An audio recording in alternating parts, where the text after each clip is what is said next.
いや、どうもどうも。週末ゆっくり YouTube でも見てるかい？のんびりしてる時間って本当に最高だよな。最近さ、政治とか経済のニュース見てるとたまに分配政策なんて言葉を耳にすることがあってさ。なんだか難しそうで、ちょっと堅苦しい話に聞こえるかもしれねえけど、実はこれ、俺たちの生活とか給料とか税金なんかにも結構関わってくる大事な話なんだぜ。分配政策って一体何なんだ？まず、分配って言葉だけど、これは分けることって意味だよな。じゃあ何を分けるんだって話なら、ここで言う分配政策ってのは、国全体で稼いだお金、利益や富をどういう風に国民みんなに分け与えるか、あるいは社会の仕組みの中でどう再配分していくかっていう国のやり方のことなんだ。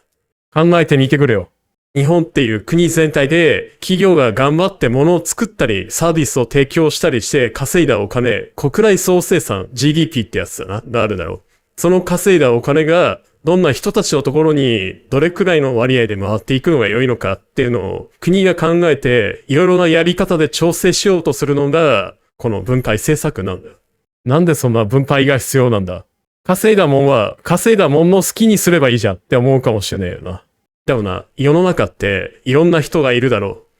めちゃくちゃ頑張ってたくさん稼ぐ人もいれば、病気で働けない人、子供を育てるのに大変な人、年金だけで暮らしてるお年寄りなんかもいる。もし稼いだ人が稼いだ分だけ全部持ってっちゃうと、どんどんお金持ちはもっとお金持ちになって、そうじゃない人たちとの差がどんどんでかくなっちまう。そうなると、社会の中で格差が広がりすぎて不安定になったり、みんながなんかおかしいぞって不満を抱えたりすることになるわけだ。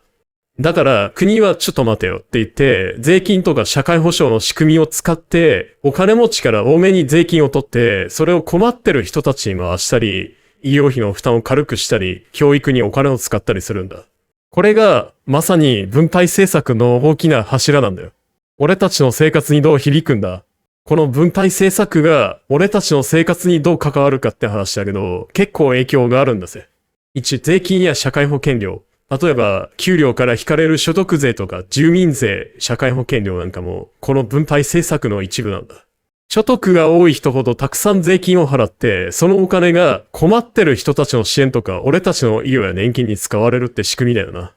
2、社会保障や福祉。年金や医療費の補助、子育て支援とか、失業した時の手当なんかも、この分配政策の一環だ。俺たちが安心して暮らしていくためのセーフティネットみたいなもんだよな。3、格差の是正。国が分配に力を入れるってことは、社会全体の格差を縮めようとしてるってことだ。そうすることで、みんながそこそこ豊かに暮らせる社会を目指すってわけだ。まあもちろん、どこまで分配するべきか、どういう方法で分配するのが一番いいのかってのは、政治家も経済学者もいつも頭を悩ませてるテーマなんだ。やりすぎると頑張って稼いだ人のやる気がなくなっちゃうかもしれないし、足りないと社会が不安定になるかもしれないしな。バランスが難しいんだよ。まとめ。そのわけで分配政策ってのは、国全体で稼いだお金を税金や社会保障の仕組みを使って社会の様々な人たちにどう公平に分け与えていくかっていう国の重要な方針のことだな。俺たちの給料から引かれる税金も将来もらう年金も子供が受けられる医療や教育も